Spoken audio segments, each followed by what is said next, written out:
প্রিয় সাংবাদিক, গত বছরের সেপ্টেম্বর মাসে আমাদের 7 কলেজে এই আন্দোলন শুরু হয়েছিল। 7 কলেজকে ঢাকা বিশ্ববিদ্যালয়ের অধিভুক্তি থেকে বাতিল করার পর দীর্ঘদিনের শোষণ বঞ্চনার মুক্তি হিসেবে আমরা এই আন্দোলন শুরু করি। শুরু থেকে আমাদের দাবি ছিল 7 কলেজের ঢাকা বিশ্ববিদ্যালয় অধিভুক্তি বাতিল করে এই কলেজগুলোর সমন্বয়ে একটি পূর্ণাঙ্গ বিশ্ববিদ্যালয় প্রতিষ্ঠা করা। আমাদের দীর্ঘদিনের আন্দোলন থেকে প্রাপ্তি ও সর্বশেষ পরিস্থিতি আপনাদের জানাতে আজকে আমরা একত্রিত হয়েছি। আপনারা জানেন 7 কলেজের শিক্ষার্থীরা নিজেদের শিক্ষার মৌলিক অধিকারের দাবিতে বারবার রাস্তায় নেমে মার খেয়েছে, রক্ত দিয়েছে। আমরা শিক্ষার একটি সুস্থ পরিবেশ চেয়ে আসছি। ফলে অতীত অভিজ্ঞতায় বারবার রাস্তায় নামার পরিবর্তে শিক্ষক শিক্ষার্থীদের সমর্থনে একবারে চূড়ান্ত সমাধানের পথ বেছে নিয়েছে। একই সময় আমাদের ঢাকা বিশ্ববিদ্যালয়ের বন্ধুরাও 7 কলেজের অধিভুক্তি বাতিলের দাবি তুলে আওয়াজ তুলেছেন। এখানে দ্বিপক্ষের শিক্ষার্থীদের দাবি ছিল একই। আর অধিভুক্তি বাতিলের সাথে সাথে আমরা 7 কলেজের শিক্ষার্থীরাও সরকারকে নতুন বিশ্ববিদ্যালয় প্রতিষ্ঠার কাজে যৌক্তিকতা বোঝাতে সক্ষম হয়েছে। ফলে একদিকে ঢাবি কর্তৃপক্ষ 7 কলেজের অধিভুক্তি বাতিলের সিদ্ধান্ত নিয়েছে, অন্যদিকে সরকারও আমাদের 7 কলেজের সমন্বয়ে নতুন একটি বিশ্ববিদ্যালয় প্রতিষ্ঠার প্রতিশ্রুতি দিয়েছে। আপনারা জানেন ঢাকা কেন্দ্রীয় বিশ্ববিদ্যালয় ঢাকা-বি নামে আমাদের 7 কলেজের নতুন বিশ্ববিদ্যালয়ের নাম প্রস্তাব করেছে। আমরা জেনেছি নাম ছাড়াও নতুন বিশ্ববিদ্যালয়ের লোগো ও মডেলও প্রস্তুত হয়েছে। ইউজিসির পক্ষ থেকে জানানো হয়েছে খুব তাড়াতাড়ি নতুন বিশ্ববিদ্যালয়ের লোগো ও মডেল প্রকাশ করা হবে।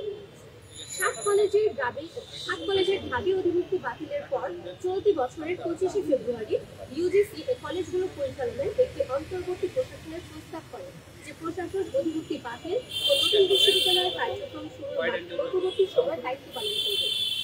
তবে অন্তর্বর্তী প্রশাসন বিষয়ে ইউজিসির প্রস্তাবনার 2.5 মাস পার হলেও এখনও সেটির চূড়ান্ত অনুমোদন হয়নি।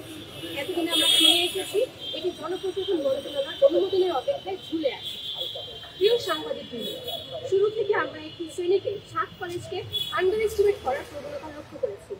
আবার আমাদের সবকিছুতেই যেন ইচ্ছাকৃতভাবে একটা ঢিলেমি দেওয়া হয়েছে। 7 কলেজের সমস্যার সমাধানে গত ডিসেম্বরের শেষের দিকে একটি বিশেষজ্ঞ কমিটির ঘোষণা দেয় সরকার।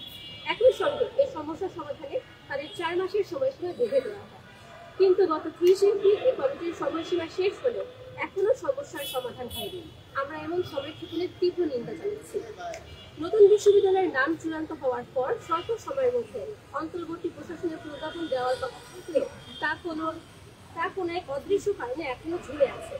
অন্তর্বর্তী প্রশাসনের প্রজ্ঞাপন ও অধ্যাদেশ জারি না হওয়ায় বিশ্ববিদ্যালয়ের স্বতন্ত্র প্রশাসনিক কাঠামো, একাডেমিক কার্যক্রম, পরীক্ষা সহ সবকিছুতেই আমাদের এখন ঢাকা বিশ্ববিদ্যালয়ের উপর নির্ভর করতে হচ্ছে।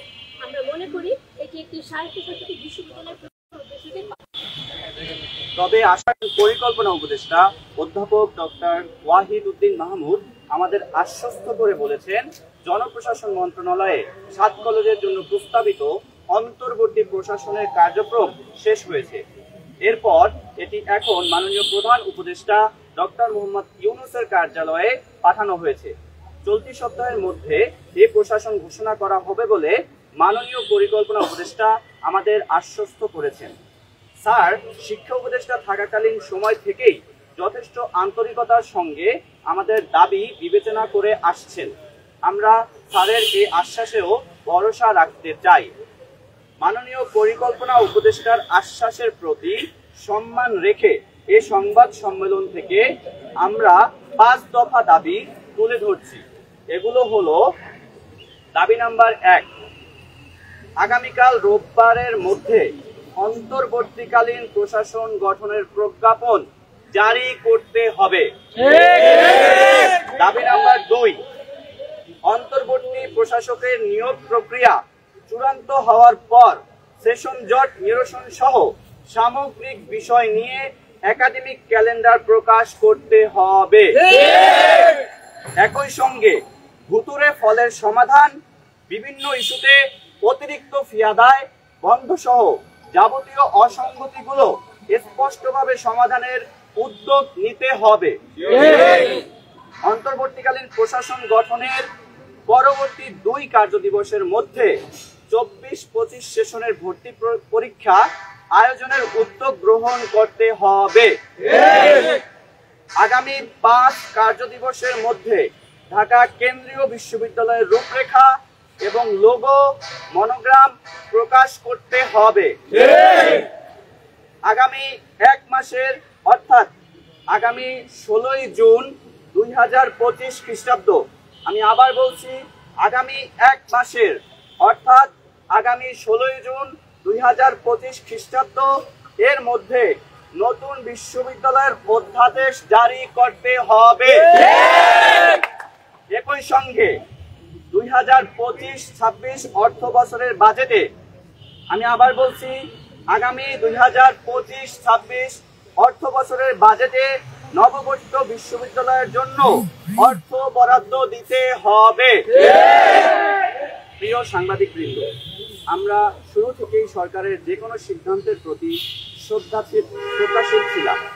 দাবি বাস্তবায়নে আমরা সরকারকে সব ধরনের সহযোগিতাও করেছি। এজন্য মাঠের আন্দোলনের পাশাপাশি টেবিলের আলোচনাও জারি রেখেছি। এখনো আলোচনার পথ বন্ধ হয়নি। আমরা আলোচনায় প্রস্তুত আছি। আমরা আমাদের শিক্ষার অধিকারটুকু চাই। আমরা আর রাজপথে নামতে চাই না। আমরা আন্দোলন সংগ্রাম ছেড়ে পড়ার টেবিলে ফিরে গিয়েছি। তবে রাষ্ট্র বারবার আমাদের পড়ার টেবিল ছেড়ে রাজপথে ফিরতে বাধ্য করেছে। আগামী রোববারের মধ্যে যদি অন্তর্বর্তীকালীন প্রশাসন গঠনের প্রজ্ঞাপন জারি না হয়, তাহলে 19 মে সোমবার থেকে আমরা আবার মাঠের কর্মসূচিতে যেতে বাধ্য হব। পরবর্তী এই কর্মসূচি কেমন হবে সেটা পরিস্থিতি বিবেচনায় প্রেস বিজ্ঞপ্তির মাধ্যমে জানিয়ে দেব।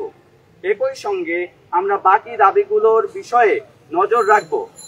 আমরা যদি আবার মাঠে নামতে হয়, অর্থাৎ আমাদের দাবি মানা না হলে আমরা জনদুর্ভোগ এড়াতে এবার সংশ্লিষ্ট মন্ত্রণালয় ঘেরাও করতে বাধ্য হব। সকলকে ধন্যবাদ।